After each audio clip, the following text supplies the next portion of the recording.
Azərbaycanda bir neçə gündür Lokko deyilən gənc gündəm olubdur və həmin uşağı artıq bir çox yerlərdə reklama çağırırlar.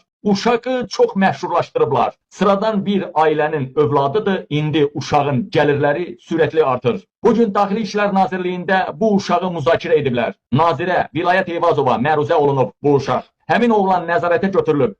Onun bir neçə günə nazirliyə banditizmə çağrılacağı, qazancının 80%-ni Daxili İşlər Nazirliyi banditizm ələ keçirəcəyi artıq qərara alınıbdır. Haram yeyənlər yığışıb başına. Baxa görün kimdir bu?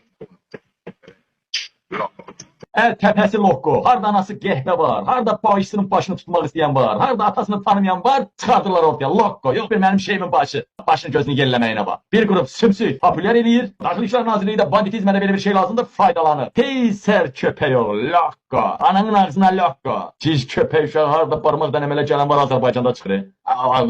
Lokko, bomba oğlan bir şey bu. Göt oğlu, göt. Lokko sevən ananızın ağzına elə, Lokkoya nifrət eləyənlər versin sizin ana başınızın ağzına. Buna bak. Bunun sifəti mamışa oxşuyur. Bundan da gözəl, bundan da sifəti, bundan da belə imici, performansı daha üstün səviyyəli olanlar eləyə bilər bunu. Lokko, ananın